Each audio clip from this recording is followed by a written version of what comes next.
دے کے کیا کرے گا. تو امید بھی روشن رہے اور خوف بھی طاری رہے. تمہید الایمان کے اندر شیخ عبدالحق محدث دہلوی علیہ رحمہ حضرت سیدنا عمر رضی اللہ تعالیٰ عنہ کا قول بیان کرتے ہیں کہ وہ فرماتے ہیں کہ اگر مجھے یہ پتہ چلے کہ سارے لوگ جنت میں جائیں گے، ایک شخص جہنمی ہوگا، تو میں ڈرتا ہوں کہیں وہ ایک میں ہی نہ ہو جاؤں. اور اگر مجھے یہ پتہ چلے کہ سارے لوگ جہنم میں جائیں گے اور ایک ہی جنت میں جائے گا، تو مجھے امید ہوگی شاید وہ ایک میں ہی ہو جاؤں. اور ہم کہتے ہیں فلاں اگر جنت میں چلا گیا، فلاں اگر بخشا گیا تو میں بھی چلا جاؤں گا. ہم نے اپنی آخرت دوسرے سے جوڑ دی. فلاں بخشا گیا تو میں بھی بخشا جاؤں گا. وہ کہتے ہیں اگر سارے جنت میں جائیں، یہ خبر ہو کہ ایک نے جہنم میں جانا ہے، تو میں ڈرتا ہوں کہیں وہ ایک میں ہی نہ ہو جاؤں، وہ میں ہی نہ پھنس جاؤں. ایک بچہ تھا، گھر سے روتا ہوا نکل گیا اور جنگلوں کے اندر آنسو بہاتا ہے. کوئی درویش ملا، اس نے کہا کیا ہوا؟ کہا مجھے اللہ سے بڑا ڈر لگتا ہے. میرے حضرت قبلہ خواجہ محمد یعقوب مصطفی رحمۃ اللہ تعالیٰ علیہ، آپ کے یہاں نشان پڑ گئے تھے رو رو کے. ان کی ہڈیوں میں درد بھرا ہوا تھا، یہاں رو رو کے نشان پڑ گئے تھے. تو یہاں ایک بزرگ ہوتے تھے، انتقال کر گئے. وہ کہتے ہیں ایک دن میں گیا تو انہوں نے دونوں اپنے گھٹنے کھڑے کیے تھے اور اپنی باہیں اس کے گرد لپیٹی ہوئی تھی اور ایسے سر جھکایا تھا. تو میں نے جا کے سلام کیا تو انہوں نے سر اٹھایا تو وہ رو رہے تھے. تو میں نے کہا کہ آپ اتنا روتے کیوں ہیں؟ تو وہ کہتے ہیں کہ ان کے انداز نے میرے اندر درد بھر دیا. انہوں نے ایسے سر اٹھایا اور کہا اس سے ڈر آتا ہے، اس سے ڈر آتا ہے. کرم دی آس ہے مینوں تے نالے ڈر بھی آتا ہے، فضل دی آس ہے مینوں تے نالے ڈر بھی آتا ہے. یہ امید کہ میری بخشش و مغفرت ہو اور یہ خوف کہ اگر میں پکڑا گیا. تو وہ بچہ رو رہا تھا. تو اس فقیر نے پوچھا بیٹے کیوں رو رہے؟ کہ اللہ کا ڈر آتا. تو کہا تمہارے دامن پہ تو گناہ ہی نہیں. کہتے ہیں بڑے کی عزت اس لیے کرو کہ اس کی نیکیاں زیادہ ہوں گی، اور چھوٹے کی تکریم اور شفقت اس لیے کرو اس کے دامن پہ گناہ نہیں. اللہ اکبر. ہم لوگوں کے گناہ دیکھتے ہیں اور اپنی خوبیاں دیکھتے ہیں. صوفیاء کا ایک جملہ ذہن کی تختی پہ لکھ لیجئے، جب عیب دیکھنے کا شوق آئے وہ کہتے ہیں اپنے اندر اتر جاؤ، اور جب خوبیاں دیکھنے کا شوق آئے تو دوسروں کو دیکھو. دوسروں کو دیکھو، کسی کے اندر کوئی خوبی، کسی کے اندر کوئی خوبی. تو کہا کہ اللہ سے ڈر آتا ہے. تو کہا کہ بیٹے تم نے تو گناہ ہی کوئی نہیں کیے. تو کہا آج میں نے عجیب ماجرا دیکھا جس نے مجھے گھر سے نکال دیا. کہا کیا؟ کہا کہ میری ماں کھانا پکانے کے لیے چولہے میں آگ جلانے لگی تو اس نے لکڑیاں رکھی تو لکڑیوں کو آگ نہیں لگ رہی تھی. تو اس نے چھوٹی چھوٹی لکڑیاں توڑ کے پہلے نیچے رکھی اور پھر ان کو آگ لگائی. ان کو آگ لگی تو پھر بڑی لکڑیوں کو بھی لگی. تو میں روتا ہوا گھر سے بھاگ آیا ہوں جنگل میں. کہیں ایسا نہ ہو کہ قیامت کے دن بڑے بڑے مجرموں کو آگ نہ لگے تو چھوٹے چھوٹوں کو رکھ دیا جائے. تو جب خوف سرایت کرتا ہے تو یہاں عمر نہیں دیکھی جاتی. اور بڈھا پاپی سب سے بدترین شخص وہ ہے جو بڑھاپے کے باوجود بھی بدکاری نہیں چھوڑتا. کہتے ہیں جب کوئی بندہ 40 سال کا ہوتا ہے پھر اس کا عذر باقی نہیں رہتا. 40 سال تک اس کا عذر باقی رہتا ہے، لیکن جب 40 سال کا ہو جائے، اب سن کہولت میں آ گیا، اب اگر وہ گناہ کرتا ہے تو کوئی عذر نہیں ہے. ہڈیاں کمبن گوڈے کھڑکن تے اڑ گیا لک تیرا، اجے بھی بدیوں باز نہ آئیوں جیو مرد دلیرا. یا ایھا الانسان ما غرک بربک الکریم. میرا رب پکار پکار کے کہہ رہا ہے او بھاگنے والے انسان آجا پلٹ کے، تیرا رب بڑا ہی کریم. میں یہ بات 100 بار کہی، میرے سننے والے مجھ سے 1000 بار سن چکے، لیکن لفظوں کی چاشنی اور امید کی ایسی جگمگاتی کرنیں روشن ہوتی ہیں کہ دل میں چراغاں ہو جاتا ہے. اور جب میں یہ بول رہا ہوتا ہوں تو میرے اندر پھل جھڑیاں پھوٹ رہی ہوتی ہیں اور اللہ کے تشکر کے اندر درد کی کیفیت بھی پیدا ہو رہی ہوتی ہے کہ وہ رحمت بھرے لہجے میں پکار کے کہہ رہے سرکش کو، متمرد کو، باغی کو جو اس کی دہلیز چھوڑ کے بھاگ گیا، او بھاگنے والے آجا پلٹ کے، تیرا رب بڑا ہی کریم ہے. کوئی ایسے بھی آواز دیتا ہے، کوئی ایسے بھی مجرم کو پکارتا ہے. یہاں رک کے میں ایک اور جملہ بھی کہنا چاہتا ہوں. اعتدال میں حقوق اللہ اور حقوق العباد کی جو لوگوں نے تقسیم کی اور اس کا اپنا معنی متعین کیا، وہ ایک مشہور تو ہے لیکن حقیقتاً وہ معنی متعین نہیں ہے. اللہ کے حق فائق ہیں مخلوق کے حق سے، عمومی طور پہ کہا جاتا ہے یار حقوق اللہ کی خیر ہے بس حقوق العباد کا خیال رکھو، یہ عمومی بات کہی جاتی ہے. تو یہ بات اچھی طرح ذہن نشین کریں، یہ بھی آپ کے اعمال میں اور آپ کی افکار میں اور آپ کے نظریات میں غلو پیدا ہو گیا کہ آپ نے اللہ کے حق کو کمتر سمجھ لیا اور مخلوق کے حق کو غالب سمجھ لیا. ایسا نہیں ہے، اللہ کے حق سب سے زیادہ ہیں.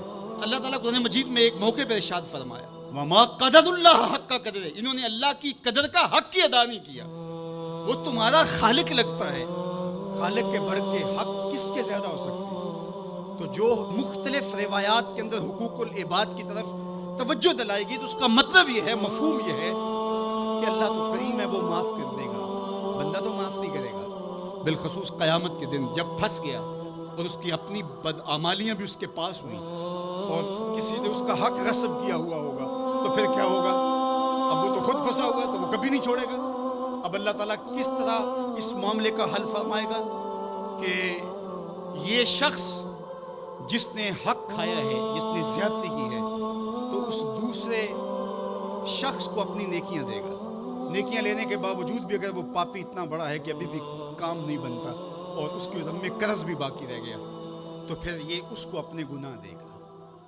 تو اب قیامت کے دن کون چھوڑے گا؟ جہنم کی دہکتی ہوئی آگ سامنے ہوگی اور ایک بندہ پھنسا ہے اور یہ بھی پھنسا ہوا ہے تو اس کی جان اس کو اپنے گناہ دے کے اس کی نیکیاں لے کے چھوٹ رہی ہے تو وہ کیسے معاف کرے گا؟ وہ نہیں معاف کرے گا.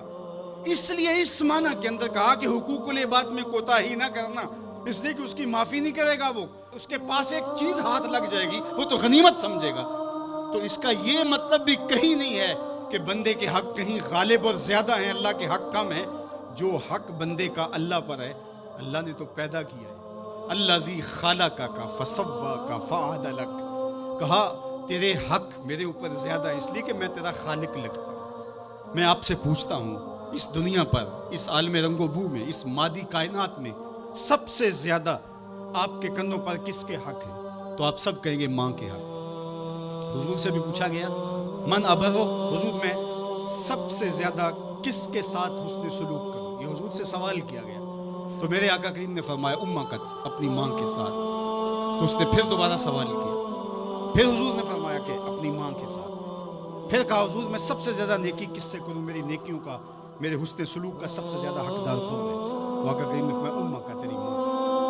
تو پھر اس نے چوتھی مرتبہ کہا تو حضور نے فرمایا تیرا باپ. تو 3 مرتبہ حضور نے ماں کا ذکر کیا. علماء نے یہاں لکھا کہ والد اولاد کی تربیت کرنے کے لیے مشقت سہتا ہے، کمائی کرتا ہے، یہ ایک مرحلہ ہے اس کا. ماں 9 ماہ تک اس کو اپنے پیٹ میں رکھتی ہے، ایک مرحلہ یہ. پھر ولادت کا دوسرا مرحلہ، زچہ بچہ دونوں کے لیے موت و حیات کی کشمکش ہے. اور تیسرا مرحلہ اس کی تربیت کا جس کا باپ شامل ہوتا ہے. تو ماں کے 3 حق بیان کیے اور باپ کا ایک حق بیان کیا. مجھے بتاؤ وہ ماں اور وہ باپ جو اولاد کو اپنی آنکھوں کا تارا اور نور نظر کہتی ہے، کیا اس کے حق ساری زندگی بھی کوئی لگا رہے تو ادا کر سکتا ہے؟ کسی نے کہا کہ میں نے ماں کو اپنے کندھوں پہ اٹھا کے حج کروایا اور موسم میں حدت اور گرمی اتنی تھی کہ گوشت کا ٹکڑا زمین پہ پتھر پہ ڈال دیا جاتا تو وہ بھن کے کباب بن جاتا. کیا میں نے اپنی ماں کا حق ادا کر دیا؟ کہا تیری ولادت کے وقت جو اس نے تکلیف سہی، اس تکلیف کے ایک جھٹکے کا حق بھی ادا نہیں. یہ تیری ماں ہے، کیا تو اتنی بے وفا ہو گئی ہے کہ اس ماں کی مرضی اب تیری مرضی نہیں رہی؟ وہ باپ جس کی ہڈیاں بھی درد کر رہی ہیں اور وہ مزدوروں والے اڈے پہ بیٹھا ہے اور جب کوئی مزدور لینے آتا ہے تو اس سے صحیح طرح سے اٹھا بھی نہیں جاتا، پھر بھی کلی والا ڈبہ اٹھا کے آگے بڑھتا ہے اور مزدور لینے والے شخص کے ساتھ لپٹ کے چمٹ کے کہتا ہے کہ بابو مجھے لے جاؤ، 10 روپے کم دے دینا، میں نے اپنی بیٹی کی کالج کی فیس دینی ہے. وہ باپ جس کی ہڈیاں دکھ رہی ہیں اور جا کے دیوار پر کلی کر رہا ہے، اس کی کمائی سے کالج میں پڑھنے والی بیٹی کو ایک خاتون ایک سجے ہوئے دفتر میں بٹھاتی ہے اور کہتے تو پدر شاہی نظام کے خلاف بغاوت کر، تیرا جسم تو تیری مرضی ہونی چاہیے، باپ ہوتا کون ہے؟ وہ بیٹی اس کے منہ پہ تھپڑ مارے، وہ کلی کر کے میرا پیٹ پالتا رہا اور میری فیسیں ادا کرتا رہا، میں تو اپنے بدن اور اپنی زندگی کی ایک ایک سانس بھی اپنے باپ کے نام کر دوں، حق پھر بھی ادا نہیں ہو سکتا ہے۔ میرا باپ میری تعلیم کا ضامن ہے، میری زندگی کا ضامن ہے، میری عزت اور آبرو کا پہرے دار ہے۔ اللہ اکبر، معاشرہ بدل گیا، حالات کے تیور تبدیل ہو گئے، بغاوتیں بھر گئیں، وفاؤں نے دم توڑ دیا، مغرب کی تہذیب سوائے تکلف کے اور کچھ نہیں ہے، اور چہرہ جو روشن نہ ہو تو کیا حاجت گلگونہ فروش، نئی تہذیب تکلف کے سوا کچھ بھی نہیں ہے۔ یہ مغربی تہذیب کی یلغار نے مرد آوارہ، بیکار و زن کمار باش کیا معاشرہ تخلیق کیا جا رہا ہے۔ میرے حضور کے غلاموں، آؤ ہم نے دین حضور سے لینا ہے، اور یہ سارے چونچلے اور یہ ساری مغربی وظیفہ خور تنظیمیں یہ دم توڑ کے رہ جائیں گی۔ اس کائنات کے اندر اور اس وطن کے اندر جھنڈا لہرائے گا تو محمد عربی کے نظام کا ہی لہرائے گا انشاءاللہ۔ ہم حضور کے دین کو کھڑا کرنے کے لیے اور حضور کے نظم کو غالب کرنے کے لیے اپنی زندگی کے ایک ایک سانس کو حضور کے نام وقف کریں گے۔ میری زندگی کا مقصد تیرے دین کی سرفرازی، میں اسی لیے مسلمان، میں اسی لیے نمازی، میری زندگی کا ایک ایک لمحہ حضور کے دین کے لیے، حضور کے نام کے لیے۔ تو حقوق والدین کے جو ہے وہ بہت سارے ہیں، کہا تو اس کے ایک درد کے جھٹکے کا جواب بھی نہیں دے سکا۔ ماں اولاد سے جو محبت کرتی ہے اور جو ماں کے حق ہیں وہ اتنے زیادہ ہیں کہ کسی پیمانے میں اس کو تولا نہ جا سکے۔ میں کہا کرتا ہوں سمندر کی پاتال تک تو کوئی پہنچ گیا ہوگا، لیکن ماں کے پیار کا کنارہ آج تک کسی نے نہیں پایا۔ یہ سڑکوں کے کناروں پر بڑے بڑے ہیوی ترازو نصب کر دیے گئے ہیں، پورا کنٹینر تول لیا جاتا ہے، لیکن آج تک ایسا ترازو میں نے نہیں دیکھا جس پر ماں کے پیار کو بھی تولا جا سکے۔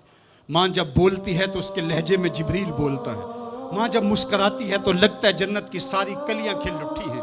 اللہ نے ماں کے سینے میں وہ درد، وہ درک، وہ محبت، وہ چاہت، وہ پیار کا جہاں آباد کر دیا کہ سید خورشید گیلانی نے کہا تھا کہ اونچے ہوٹلوں میں کھانا کھانے میں وہ سرور کہاں جو چولہے پر بیٹھ کے ماں کے ہاتھوں سے پکی ہوئی چپاتیاں کھانے میں ملتا ہے۔ اور کہا اونچے اونچے اسٹیجوں پہ حضرت صاحب، عالی جناب، مفتی صاحب، قبلہ عالم، کیا کیا لفظ سننے کو ملتے ہیں، لیکن ان لفظوں میں وہ چاشنی کیا جو ماں کی زبان سے اوئے مٹھو اور اوئے ببلو کے اندر رکھی گئی ہے۔ ماں کے سینے میں تڑپتی ہوئی ممتا اور محبتوں کا جہاں، اس کی کوئی مثال ہی نہیں ہے۔ ماں کو اتنا پیار کیوں ہے اور ساری زندگی ماں کے حق ادا کرتا رہے پھر بھی حق ادا نہ ہو، کیوں؟ اس لیے کہ ماں نے جنم دیا ہے۔ یہی جواب ہے نا آپ کا کہ ماں اتنا پیار اس لیے کرتے، اس کے حق کتنے ہیں کہ میرے حضور نے کہا پھر ماں، پھر ماں، پھر ماں۔ اتنے حق کیوں ہیں؟ اس لیے کہ اس نے جنم دیا ہے۔ میرے جملے کو بار بار آپ نے سنا ہوگا، پھر سن لیجئے، جس نے جنم دیا ہے اس کو اتنا پیار ہے اور اس کے اتنے حق ہیں، تو جس نے خلق کیا ہے اس کو کتنا پیار ہوگا اور اس کے کتنے حق ہوں گے۔ تو اللہ کے حق غالب ہیں۔ تو یہ جو حقوق العباد کی تلقین کی جاتی ہے تو اس کا مفہوم یہ ہے کہ اس کی معافی نہیں ہوگی۔ انسان ہے، نہیں معاف کرے گا، وہ کریم ہے، معاف کر دے گا۔ تو اس کا یہ مطلب کبھی بھی نہیں نکلتا کہ جو ہے وہ اللہ کے حق کوئی کمزور ہے اور مخلوق کے حق غالب ہے۔ ہمارے اوپر سب سے بڑا حق ہمارے اللہ کا ہے، پھر رسول اللہ کے حق ہے، پھر اس کے بعد ہماری ماں کے، ہمارے باپ کے، ہمارے مرشدوں کے، ہمارے استاد۔ ہم احسان فراموش لوگ نہیں ہیں، ہم جس کا بھی حق ہو اس کو پورا کرتے ہیں۔ مولا کائنات سیدنا علی المرتضیٰ فرماتے ہیں جس نے مجھے ایک حرف بھی پڑھایا اس نے مجھے اپنا غلام بنا لیا۔ ہم تھوڑی سی عزت ملنے پر آنکھیں سر پہ نہیں رکھ لینے والے لوگ، ہم احسان فراموش نہیں ہیں کہ کبھی باپ کو پدر شاہی نظام کے ساتھ مسترد کریں، کبھی ماں کے چہرے پہ لات مار دیں کہ تم کون ہوتی ہو میری زندگی میں مداخلت کرنے والی۔ ہم تو رشتہ بھی کرنا ہوتا ہے تو بوڑھی دادی امی سے بھی پوچھتے ہیں، جب تک وہ ہاں نہیں کرتی تو گھر کے اندر ماحول ہی نہیں بنتا ہے۔ ہمارا دین، ہمارا کلچر، ہماری تہذیب، ہمارا تمدن ہمیں یہ سکھاتا ہے لیس منا من لم یرحم صغیرنا ولم یوقر کبیرنا، جو چھوٹوں کے ساتھ شفقت سے پیش نہیں آتا اور بڑوں کے ساتھ جو ہے وہ توقیر سے پیش نہیں آتا۔ میرے حضور نے فرمایا میرے ساتھ اس کا کوئی تعلق، کوئی ربط، کوئی رشتہ نہیں ہے۔ تو ہمارا دین تو ہمیں یہی سکھاتا ہے۔ تو بیم اور رجا کے درمیان ہمیں یہ سکھایا گیا۔ بات احترام کی چلی تو عقیدوں کے اندر جب غلوف پیدا ہوتا ہے تو اغیار کی سازشوں کا ہم نادیدہ اور دیدہ طور پہ شکار ہو جاتے ہیں۔ اقبال نے آج سے صدیوں قبل یہ بات جو ہے وہ ہونے والے حادثات کی نشاندہی کرتے ہوئے اپنے زمانے میں کہا تھا کہ تو کہ نشناسی خفی راز جلی ہوشیار باش، اے گرفتار ابو بکر و علی ہوشیار باش۔ کہا تو نہیں جانتا کہ تیرے ساتھ کیا کھیل کھیلا جا رہا ہے، ابو بکر اور علی کو آپس میں مقابل کھڑا کرنے والے ہوشیار ہو جا۔ یہ اغیار کی سازش ہے، یہ دونوں کرنیں سینہ محمد عربی کی ہیں۔ ابو بکر بھی حضور کے ہیں، علی بھی حضور کے ہیں، عثمان بھی حضور کے ہیں، اصحاب بھی رسول کے ہیں، اہل بیت بھی حضور کے ہیں۔ ہم ان کی چوکھٹ کے فقیر بھی ہیں اور ان کے در کے بھی غلام ہیں۔ ہم تو غلام ابن غلام ہیں۔ ہمیں تو ان کی وساطت سے دین ملا ہے۔ ہم ایک کا نام لے کر کے دوسرے کی نفی نہیں کر سکتے۔ اللہ کے محبوب علیہ الصلوۃ والسلام نے حضرت سیدنا علی المرتضیٰ کو دیکھا اور فرمایا، مسند امام احمد بن حنبل نے اس کو روایت کیا، نہج البلاغہ میں موجود ہے، سیدنا علی المرتضیٰ فرماتے ہیں حضور نے میرے بارے فرمایا، یہلک فی رجلان محب مفرط و مبغض۔ علی تیرے معاملے میں آ کے دو لوگ برباد ہوں گے۔ تیرا معاملہ حضرت عیسیٰ والا معاملہ ہے۔ ایک نے حضرت عیسیٰ سے بغض رکھا اور ان کی ماں پہ تہمت لگا دی، اور ایک نے حضرت عیسیٰ سے اتنی محبت کی انہیں ابن اللہ کہہ دیا۔ دونوں گمراہ ہو گئے۔ فرمایا تیرا معاملہ بھی حضرت عیسیٰ کا ہے، یہلک فی رجلان۔ حضرت علی خود فرماتے ہیں میرے معاملے میں دو لوگ برباد ہوں گے، محب مفرط و مبغض۔ ایک محبت کر کے برباد ہوگا، ایک بغض رکھ کے برباد ہوگا۔ امتن وسطہ، درمیانی امت ہو تم نے ترازو کے دونوں پلڑے پورے کر کے عدل کے تقاضوں کو پورا کرنا ہے۔ ایسا نہ ہو کہ علی کی محبت آنکھوں پہ پنٹی باندھ دے، تمہیں ابو بکر بھی نظر نہ آئے، تمہیں غارے سور کی بلندیوں پر اپنے کندھوں پہ حضور کو اٹھا کے لے جانے والا صدیق بھی دکھائی نہ دے، اور تمہیں جو ہے وہ دشمن کے آگے سینہ تان کے کھڑے ہونے والا فاروق بھی دکھائی نہ دے، اپنا سارا مال حضور کی راہوں میں خرچ کر دینے والا تمہیں عثمان نظر ہی نہ آئے، تم یوں اندھے ہو جاؤ۔ اور ایسا بھی نہ ہو جانا کہ علی کا نام لیا جائے تمہاری طبیعت میں بے چینی آ جائے، تمہارے چہرے کا رنگ بدلنے لگے، تم علی کا نام گوارا نہ کرو۔ جس علی کا ذکر بھی عبادت ہے، تمہیں ٹھنڈ کیوں نہیں پڑتی ہے، تمہیں تسکین کیوں نہیں ہوتی ہے؟ تو کہا نہ ادھر لڑکنا نہ ادھر لڑکنا، نہ تم گمراہیوں کا شکار۔ وَكَذَلِكَ جَعَلْنَاكُمْ أُمَّةً وَسَطًا، تم امت وسط بن کے رہنا، تم ترازو کے دونوں پلڑے برابر رکھنا۔ اور میں آپ کو امت وسط کے حوالے سے ایک ضروری بات وہ بھی بتانا چاہتا ہوں، وہ یہ کہ میرا اسلام، میرا دین امن کا دین ہے۔ قیام امن دین کے مقاصد میں شامل ہے، لیکن دوسری جانب اگر دشمن کی سرکوبی کے بغیر راستے نہ نکلتے ہوں تو اسلام کہتا ہے گھوڑے تیار رکھو۔ اسلام کہتا ہے تمہاری تیغ براں اس کے سر کو کاٹتی ہوئی آگے بڑھ جائے، تم ان کے جوڑ جوڑ پہ مارو۔ تمہیں جہاد کا حکم دیا گیا تو ان دونوں پلڑوں کو برابر رکھنا پڑے گا۔ کہیں ایسا نہ ہو کہ تم امن کی بات کرتے کرتے جہاد کو ہی بھول جاؤ، اور ایسا بھی نہ ہو کہ تم جہاد کی بات کرتے ہوئے امن کا مذاق اڑانے لگو، جو کہ دین کے مقاصد سے ہے۔ جہاد بھی امن کے قیام کے لیے کیا جاتا ہے۔ آپ فقہا سے پوچھیں، فی نفس ہی قتال قبح ہے، حسن نہیں ہے، فی نفس ہی، لیکن یہ حسن کیسے ہوا؟ لغیر ہی ہوا، یعنی چونکہ قتال سے پھر پائیدار امن آئے گا، لہٰذا یہ مجبوری قبول کر لی گئی۔ تو اصل امن ہے، امن کے قیام کے لیے جہاد کیا گیا، اور اس میں تمہارا نفس نہیں آنا چاہیے۔ حضرت علی کے منہ پہ تھوک دیا جاتا ہے، پیچھے ہٹ جاتے ہیں چھاتی سے، کالی کا نفس شامل ہو گیا۔ یہ ہمارا دین ہے، شہادت ہے مطلوب و مقصود مومن، نہ مال غنیمت نہ کشور کشائی، شہرت پسندی کے لیے۔ ابو امامہ الباہلی فرماتے ہیں حضور علیہ الصلوۃ والسلام سے پوچھا، ایک شخص شہید ہو جاتا ہے، جان راہ خدا میں وار دیتا ہے، لیکن اس کے دل میں ہے کہ چلو میری شہرت بھی ہو جائے گی تو اس کو اجر ملے گا۔ میرے حضور نے کہا فلا شیء لہ، اسے کوئی اجر نہیں ملے گا۔ تو کہتے ہیں میں سمجھا کہ میں اس بات کو صحیح طرح سے بیان نہیں کر پایا، تو میں نے پھر کہا حضور اعلاء کلمت الحق کے لیے، دین کی سربلندی کے لیے اس نے یہ سب کچھ کیا ہے، لیکن ساتھ یہ بھی ہے کہ چلو ناموری بھی تو ہوگی۔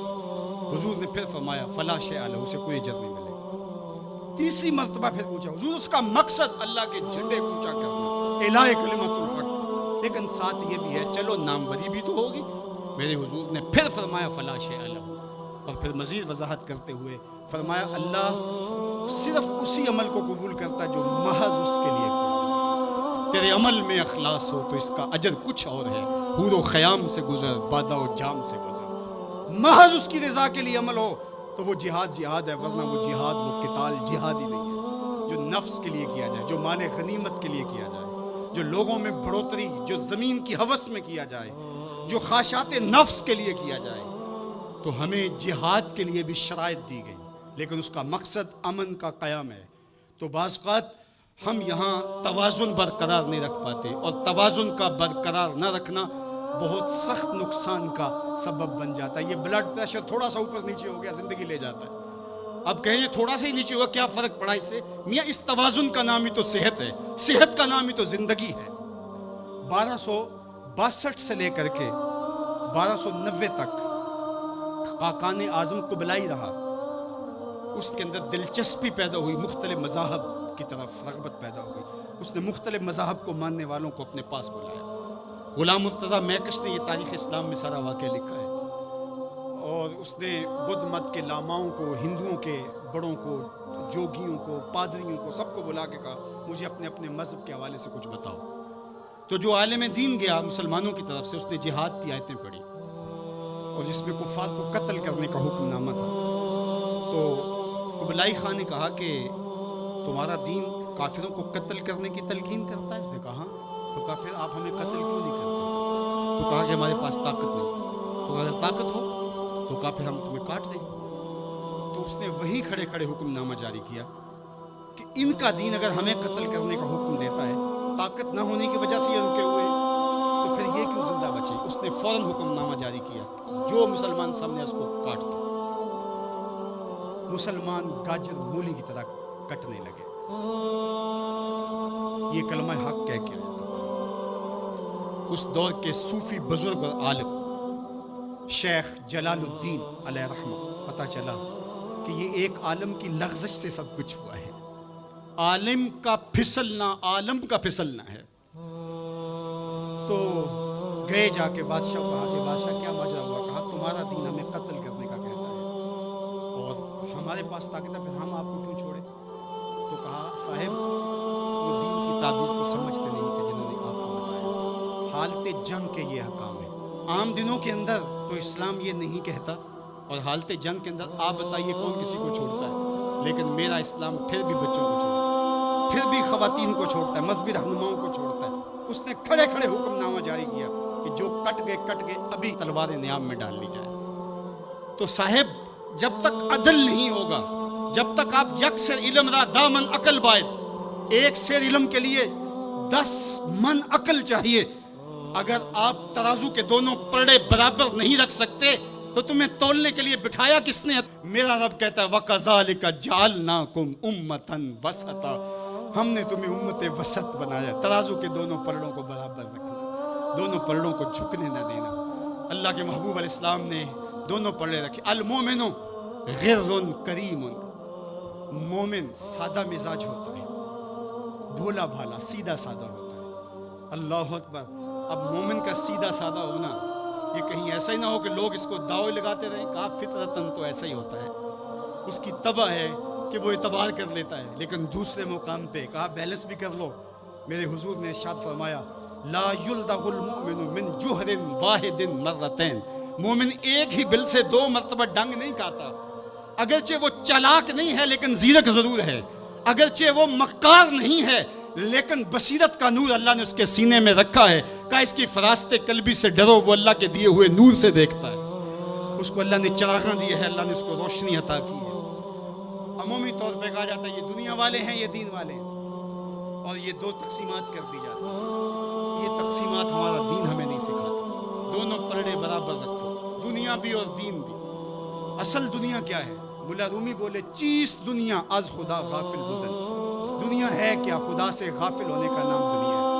وہ آپ چاہے ممبر پہ بیٹھ کے غافل ہیں یا دکان پہ بیٹھ کے غافل ہیں، وہ آپ دنیا داری کر رہے ہیں۔ یہاں مقصد لوگوں کے دل اپنی طرف موڑنا، لوگوں کی جیبیں ڈھیلی کرنا، لوگوں میں اپنے آپ کو محبوب اور اپنے آپ کو جو ہے وہ لوگوں کا مقصود بنانا، اپنے بت کو تراشتے رہنا کہ لوگ پوجا پاٹ کرتے رہیں، یہ ممبر پہ دکانداری ہو رہی ہے۔ اور دوسرا دکان پہ بیٹھا ہے لیکن سچ کا دامن نہیں چھوڑتا. میرے حضور نے فرمایا سچا تاجر قیامت کے دن پیغمبروں کے ساتھ اٹھایا جائے گا. تو دنیا اور دین یہ دونوں ساتھ ساتھ چلتے ہیں. تو دین اور دنیا دو الگ الگ خانے نہیں ہیں. اسلام ترک دنیا سے روکتا ہے لیکن گھر کے دنیا سے بھی بچنے کی تلقین کرتا ہے. رہبانیت کا درس بھی نہیں دیتا. لا رہبانیت فی الاسلام. اسلام میں رہبانیت نام کی کوئی چیز نہیں ہے کہ تم گھر بار چھوڑ دو, تم بستی چھوڑ دو, تم کوہ غار کی زندگی اختیار کرو. اسلام کا یہ مزاج نہیں. ابھی بات ہو رہی تھی, حضور نے مواخات قائم کیے مدینہ المنورہ, 2 مرتبہ قائم کیے. ایک دفعہ حضور نے مکے میں قائم کیے تھوڑے سے صحابہ کے درمیان. اور مواخات مدینہ یہ کائنات کا ایک انوکھا باب ہے اور یہ ایک الگ مضمون اور عنوان ہے کہ دو افراد کو, ایک انصار لیا اور ایک مہاجر لیا, اور حضور نے ان کے درمیان مواخات قائم کر دی. تو حضرت ابو درداء اور حضرت سلمان فارسی کے درمیان حضور نے مواخات قائم کی. تو جن کے ساتھ بھائی چارہ تھا وہ پھر حال پوچھنے جاتے تھے کہ میرے بھائی کو پریشانی تو نہیں ہے. تو حضرت سلمان فارسی گئے حضرت ابو درداء کے گھر. تو دیکھا کہ حضرت ابو درداء کی بیوی وہ عام سے کپڑوں میں تھی. تو انہوں نے کہا کہ میری بہن یہ کیا ماجرا, میلے کچیلے واجبی سے کپڑے. تو کہا کہ تمہارے بھائی کو دنیا کے ساتھ کوئی رغبت نہیں ہے, عورت آراستہ ہو. حضور نے فرمایا کہ عورت کی خوبیاں بیان کی کہ بہترین عورت وہ ہے جب اس کا شوہر دیکھے اس کو تو اسے خوش کر دے. اس کا لباس اور طرز زندگی ایسا ہو کہ مرد کے لیے مسرت, خوشی اور سرشاری کا ذریعہ ہو تاکہ اس کی نظر یکسو رہے اور اس کے خیالات پر آگندہ نہ ہوں, اس کی سوچوں میں آوارگی نہ آنے پائے. تو کہا کہ تمہارے بھائی کو رغبت ہی نہیں ہے دنیا کے ساتھ, اس لیے مجھے اس کی کوئی ضرورت نہیں ہوتی. خیر حضرت ابو درداء آئے تو کھانا لائے. تو حضرت سلمان فارسی نے کہا کہ آپ بھی کھائیے. کہا میں روزے سے ہوں. کہا کہ میں تو نہیں کھاؤں گا جب تک آپ نہیں کھائیں گے. تو نفلی روزہ مہمان کے لیے توڑا جا سکتا ہے. تو انہوں نے روزہ افطار کر لیا, ساتھ بیٹھ کے کھانا کھایا, رات پڑی, سونے لگے. تو حضرت ابو درداء مصلی بچھا لیا. حضرت سلمان فارسی نے کہا کہ جناب آپ کو میرے ساتھ سونا پڑے گا. اللہ اکبر. یار وہ صوفی حضور کی تربیت کے پالے ہوئے تھے. آج تو پھر فتویٰ متوجہ ہو جاتا ہے کہ اس نے مجھے نماز سے روکا, یہ دارا اسلام سے خارج ہے. تو آپ نے کہا ٹھیک ہے, مہمان نوازی کا یہ بھی ایک ڈش ہے نا, چلو میں سو جاتا ہوں. سحری ہوئی تو سلمان فارسی اٹھے, ان کو اٹھایا, بیدار کیا, تہجد پڑھی دونوں نے. اور پھر حضرت سلمان فارسی نے کہا کہ تمہارا میں نے عمل دیکھا, تمہاری بیوی کے کپڑے میلے کچیلے تھے, تم نے روزہ رکھا ہوا تھا اور رات تم قیام کرتے ہو. تو کہا کہ تمہارے نفس کا بھی تمہارے اوپر حق ہے, تمہارے اہل خانہ کا بھی تمہارے اوپر حق ہے, تمہارے رب کا بھی تمہارے اوپر حق ہے, اور تمہارے مہمان کا بھی تمہارے اوپر حق ہے, اور ہر ذی حق کا حق تمہیں ادا کرنا ہوگا. اور یہ بات چھڑی اور پھر دونوں چلتے ہوئے حضور کے پاس آ گئے. خوشا وہ وقت کے فیض عام تھا ان کا, خوشا وہ وقت کے بطحا مقام تھا ان کا. کیسے وہ لمحے تھے. آج تو کوئی مسئلہ ہو تو کوئی ملتا ہی نہیں, درد ہو تو سنائیں کس کو, زخم ہو تو دکھائیں کس کو, کہانی ہو تو کہیں کس سے, دکھڑے ہوں کس کی دہلیز پہ رکھیں, کس کے کندھے پہ سر رکھ کے روئیں, کوئی رہا ہی نہیں ہے. تو وہ اٹھے اور حضور کے پاس آئے اور حضرت سلمان نے اپنی کہانی سنائی اور ابو درداء نے اپنی بات کہی. تو میرے حضور نے کیا کہا سنو. میرے حضور علیہ الصلوۃ والسلام نے ارشاد فرمایا صدق سلمان, کہا میرے سلمان نے سچ کہا ہے. تو ہمارا دین ہمیں یہ کہتا ہے کہ تمہاری زندگیاں خوبصورت ہو, رب کا حق بھی ادا کرو. اور حضور نے ایک شخص کو دیکھا وہ سخت کمزور ہے. تو آقا کریم نے فرمایا کہ کیا ماجرا ہے, تم بہت کمزور ہو. اس نے کہا کہ بہت ساری مصیبتیں ہیں جو میرا رخ کر رہی ہیں. تو میرے حضور نے کہا کہ تو نے اللہ سے کوئی دعا تو نہیں مانگی تھی. اللہ اکبر, یہ دل و قلب و نگاہ کے مرشد اولین ہے. حضور تو سینوں کے چھپے راز بھی جانتے.